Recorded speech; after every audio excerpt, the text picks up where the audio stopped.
Olá, eu sou o professor Eldio Lobo, médico psiquiatra e psicogeriatra com titulações pela Associação Brasileira de Psiquiatria. Esta é uma mini aula Como Tratar Demência. É uma mini aula como parte da divulgação do nosso curso de pós-graduação em Neurociências da Terceira Idade. Então, mais uma vez, nós estamos ofertando ao mercado com a finalidade de formar profissionais altamente qualificados em atuação na saúde mental, dessa vez com foco em terceira idade, melhor idade, em idosos. E nisso eu tenho uma perspectiva muito positiva, porque eu tenho tanto atuação contribuindo cientificamente em alguns livros da área, como também atuo clinicamente no dia a dia com idosos e tenho essa titulação pela notória Associação Brasileira de Psiquiatria.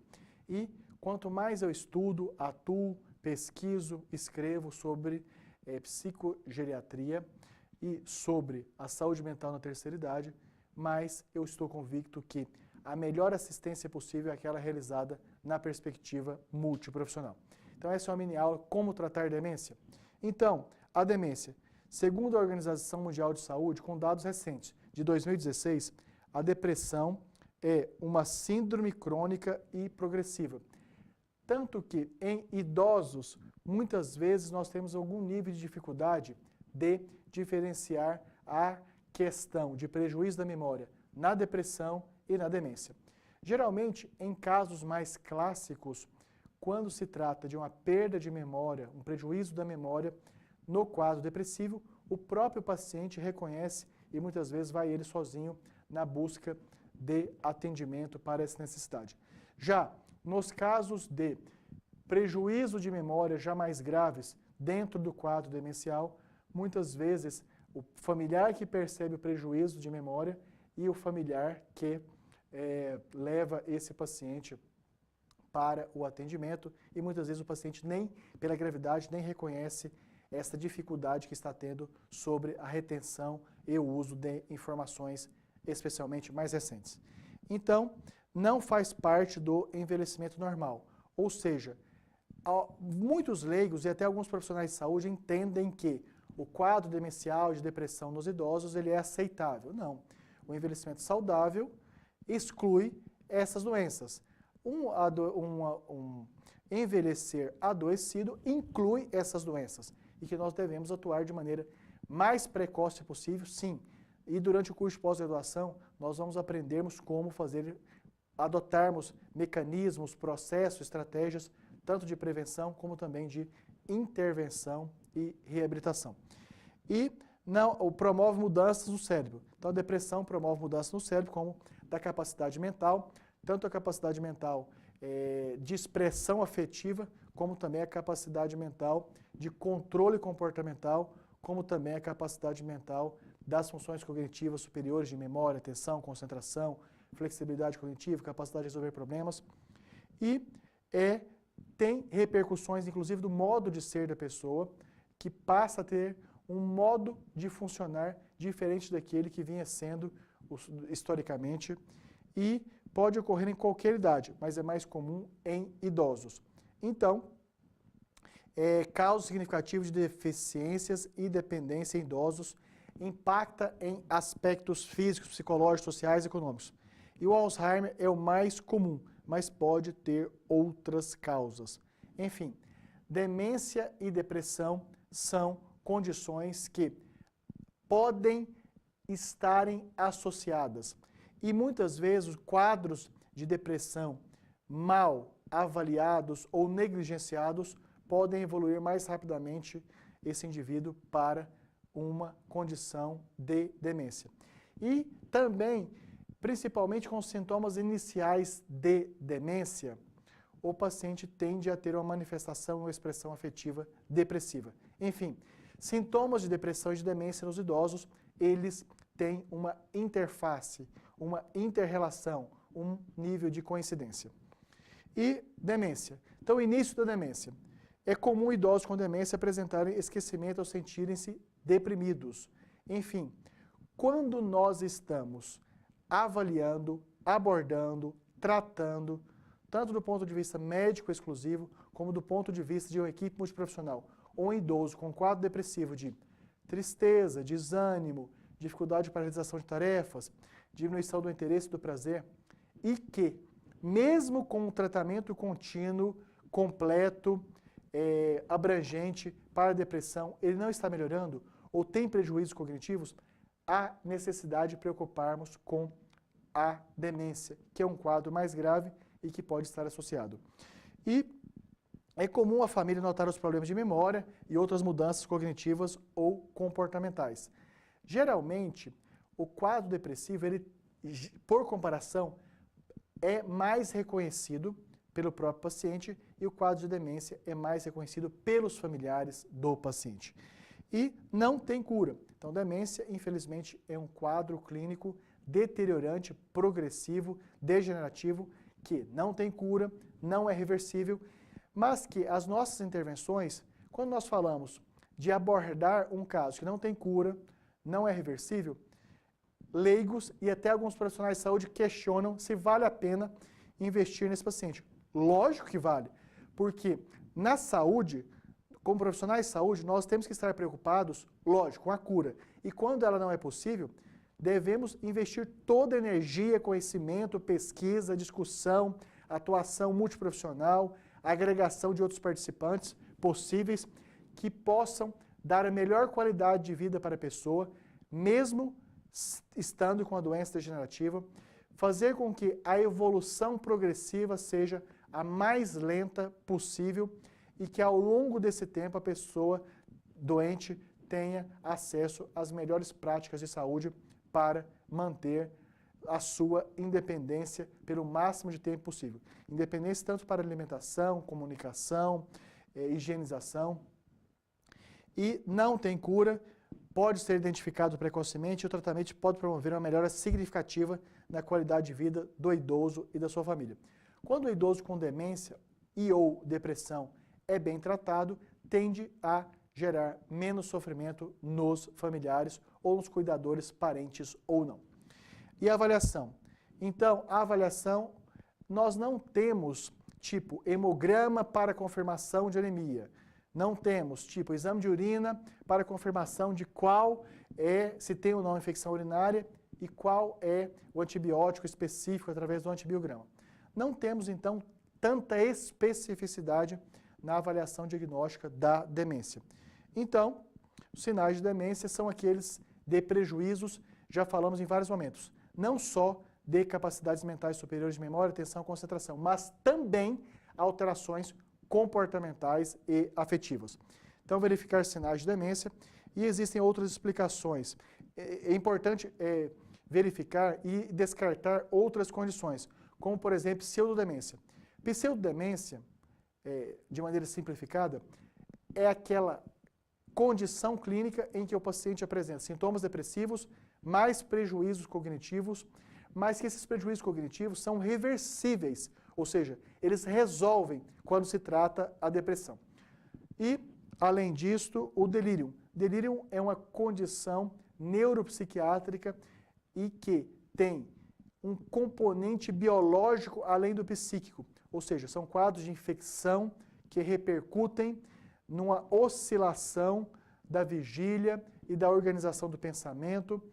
E temos também outras causas, uma mera infecção urinária, uma mera febre, uma mera alteração do nível glicêmico de um paciente diabético, um trauma, uma alteração laboratorial de eletrolítica, hidroeletrolítica, uma desidratação pode levar o paciente a um quadro confusional que vai ser muito mais bem explicado dentro do delírio. Então, o delírio é uma condição clínica mental, ou seja, tem repercussões tanto físicas como também psíquicas e que o indivíduo fica instável.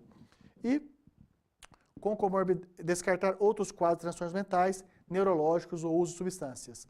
Então, pessoas que fazem uso, por exemplo, de álcool, podem ter algumas manifestações que faz pensar que é demência e, felizmente, não é.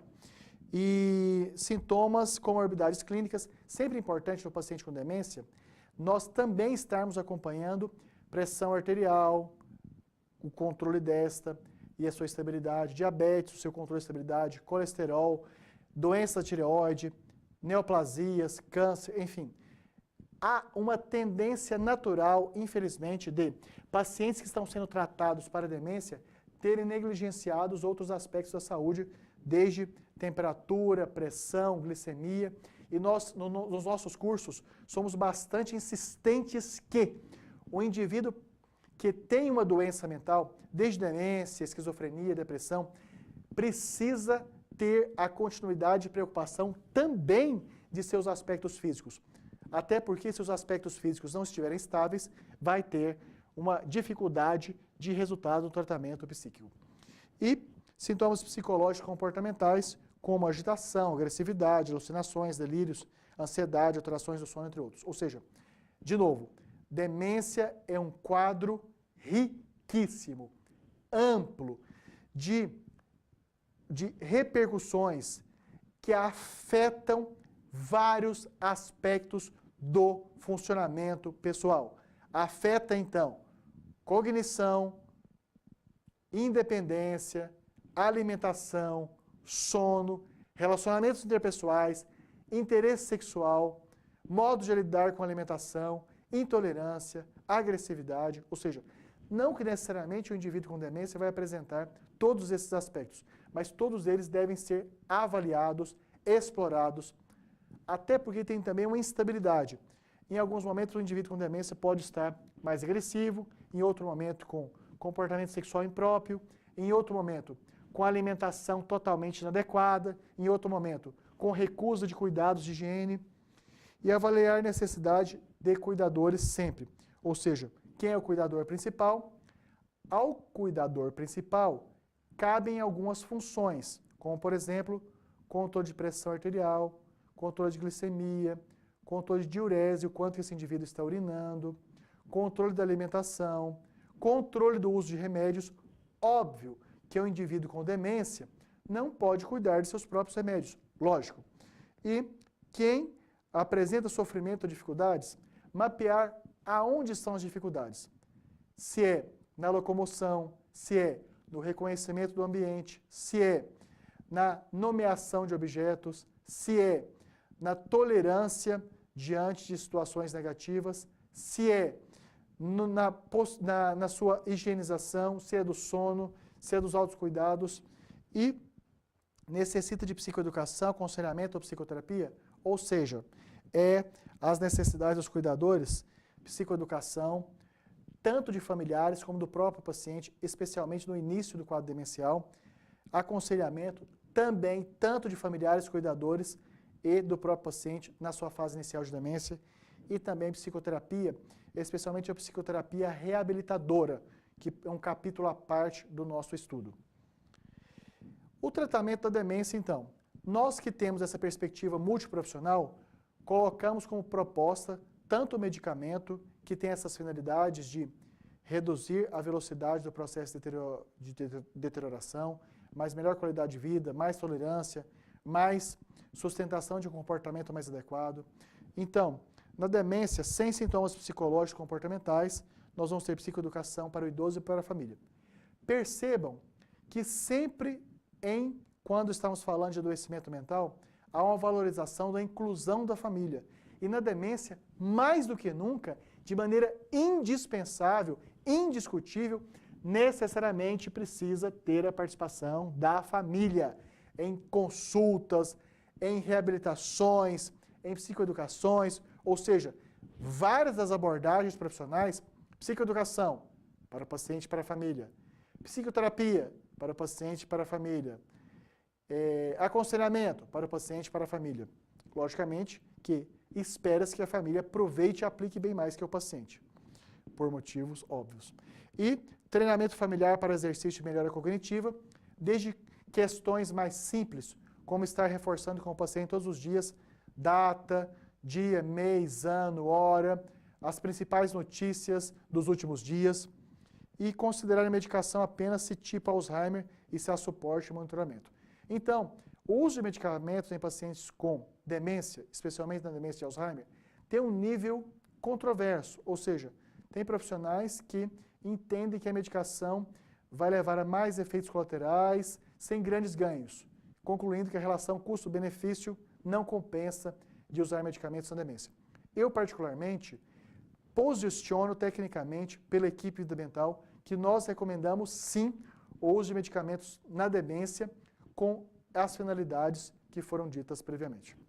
E, dessa maneira, também a demência com sintomas psicológicos e comportamentais, nós temos igual ao anterior e outras abordagens específicas, ou seja, verificar se tem um motivo físico para os comportamentos. De novo, nós estamos alertando aqui, nós vamos reafirmar nas nossas aulas presenciais, nós vamos trazer à tona novamente nas nossas exposições via digital, sempre que pacientes com doença mental, demência, geralmente estão sendo negligenciados em relação à sua saúde física. Isto é muito grave. E os especialistas que nós formamos mantêm um nível de atenção altamente diferenciado, de estar cuidando dos aspectos cognitivos, comportamentais, afetivos e também focados no acompanhamento dos aspectos físicos, clínicos. Então, o manejo de sintomas específicos, verificar se tem um motivo físico. Em idosos, novamente, às vezes uma mera alteração de temperatura, uma infecção urinária não grave, vômitos, diarreias, já leva a um quadro de piora clínica grave que precisa de avaliação médica de urgência, emergência e algumas vezes internação. E adaptações ao ambiente, como colar adesivos, como não sair na porta de casa e utilizar estratégias de distração, tranquilização, como sair para caminhar, ouvir música e passear. Aqui também nós fazemos um alerta que oferte ao paciente o que tem coerência de vida com ele. Algumas vezes vemos umas condutas muito pouco pertinentes, como por exemplo, o paciente nunca gostou, nunca foi a um parque. Aí o cuidador quer levá-lo ao parque todo dia. O paciente nunca foi ao cinema, irrita-se com som alto. O cuidador leva para o cinema. Enfim, o paciente nunca teve contato próximo com animais. Aí compra-se um cachorro para o idoso com demência. Enfim, fazer aquilo que ele tenha coerência com o seu histórico de vida, que tenha pertinência para aquela pessoa. Se ao longo da vida ele ouvia música clássica, não vai passar música sertaneja para ele. Se ao longo da vida ele lia o Estado de São Paulo, não vai comprar o Globo para ele, ou vice-versa, ambos ótimos jornais. Se há risco iminente para a pessoa cuidador considerar antipsicótico, então antipsicótico é uma classe medicamentosa que nós usamos em demência para tanto alguns sintomas psicóticos que podem aparecer de delírios e alucinações, como também algumas vezes para facilitar o sono, já que os antipsicóticos têm como um dos efeitos colaterais sonolência, tanto é que já foram classificados como ansiolíticos, como do grupo para tratar como tranquilizantes maiores. E encaminhar para o especialista enquanto você não é especialista, enquanto não fez a nossa pós-graduação. E se há risco iminente para a pessoa cuidador, cuidadores devem ser atendidos, assistidos e acompanhados.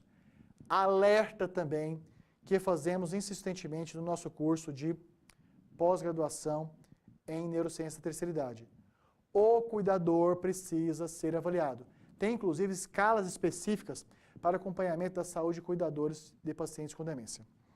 Então, o manejo psicossocial, garantir suporte para a vida social da família, emprego, saúde, enfim, ter um familiar com demência em casa, várias estratégias familiares precisam ser adotadas até para evitar grandes prejuízos, tanto do ponto de vista afetivo, como funcional e até financeiro. Ou seja, há necessidade do profissional especialista em neurociência da terceira idade participar, contribuir com o planejamento econômico e financeiro da família. Respeito à dignidade da pessoa com demência. Isto, de um indivíduo estar com demência, nunca mais pergunta o que ele gosta de comer, nunca mais pergunta onde ele quer passear. Isso é muito impertinente.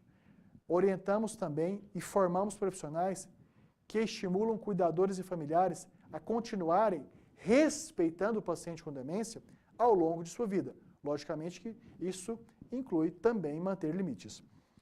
E cuidadores devem ser encorajados a buscar ajuda diante de dificuldades, tanto ajuda pedagógica, digamos assim, ou seja, de como fazer, o que fazer, como lidar com cada situação, como também ajuda de saúde.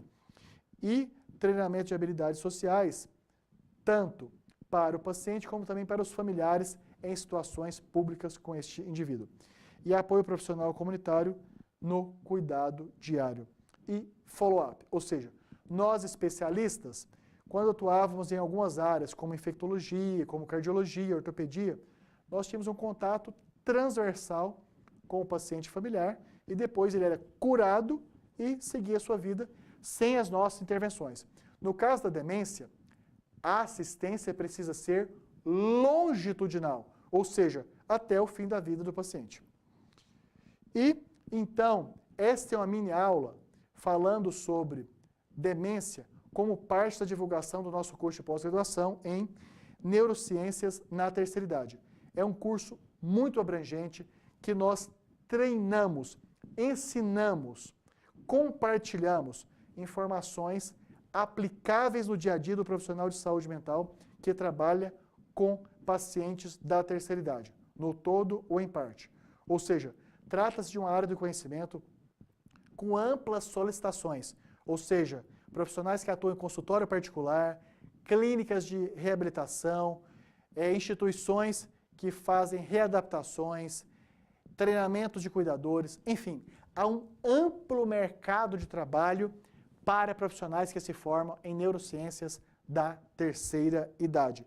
Assim como também já aproveitamos para reafirmar que no nosso curso de pós-graduação em saúde mental para equipes multiprofissionais, nós temos uma parte dedicada à formação na temática de saúde mental da melhor idade, da terceira idade, do idoso. As nossas pós-graduações, elas têm vários diferenciais em relação ao mercado. O primeiro deles é que nós trazemos professores que apresentam uma performance intelectual muito diferenciada, ou seja, são especialistas, mestres e doutores que, além de produzirem conhecimento científico ou revisarem conhecimento da literatura da saúde, ou seja, estão altamente atualizados com os últimos conhecimentos das temáticas que vão ministrar aulas e, além disso, eles ainda têm experiência prática, ou seja, atendem consultórios, clínicas, fazem consultorias para instituições de repouso, participam de projetos de reabilitação, enfim, temos médicos, psicólogos, assistentes sociais, terapeutas ocupacionais, educadores físicos, nutricionistas, acompanhantes, cuidadores, enfim, altamente qualificados, que vão trazer os seus conhecimentos do dia a dia que foram aplicados e, muito humildemente, ensinarem a vocês o que é mais prático, o que é mais resoluto, o que é mais pertinente para cada uma das situações, tanto em termos financeiros, como operacionais, como de resolutividade. Ou seja, nós trazemos casos clínicos para a sala de aula a serem discutidos com o incentivo da participação dos nossos pós-graduandos, de modo que, ao mesmo tempo que o professor estimula a participação, já oferece feedback se a participação e se aquela proposta do momento do aluno tem pertinência, não tem pertinência. E mais, queremos, de fato, facilitar o seu acesso à nossa pós-graduação em neurociência da terceira idade e em saúde mental. Ou seja, tem um link aí no vídeo e também aqui abaixo do seu vídeo que dá acesso à página da Unip, aonde vão ter informações completas sobre questões administrativas, documentais, metodológicas e de todo o nosso propósito pedagógico.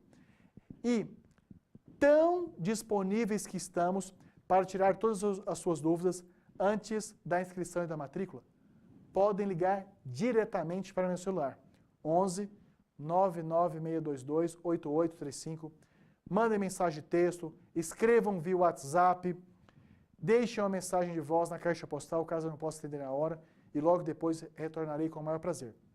Podem escrever também diretamente para meu e-mail, lobo@vidamental.com.br. Ainda vamos mandar uma aula exclusiva para você já começar aprendendo antes de começar o nosso curso de pós-graduação. Dessa maneira, também a nossa equipe pode atendê-lo e explicar sobre qualquer uma de suas dúvidas em cursos@vidamental.com.br e também pelo telefone 999016189. Liguem, mensagem de voz, mensagem WhatsApp, mensagem de texto, MSN, enfim. Queremos contribuir para que você esteja bem atendido 100% do tempo. E mais, você quer ligar diretamente na Unip? Ótimo também. Ou seja, tem uma equipe de atendentes altamente qualificada que pode atendê-lo pelo telefone 0800 010 9000 e também você que mora na Grande São Paulo pode ligar no fixo 11 2166 1066. Então, expomos aí uma mini aula sobre demência já para aquecermos o início da pós-graduação. Nós estamos disponibilizando essa pós-graduação em saúde mental, da terceira idade, neurociência da terceira idade, com o propósito de formar profissionais altamente qualificados que possam competir no mercado de trabalho em vantagem e trazerem grandes resoluções para a melhoria da saúde no Brasil.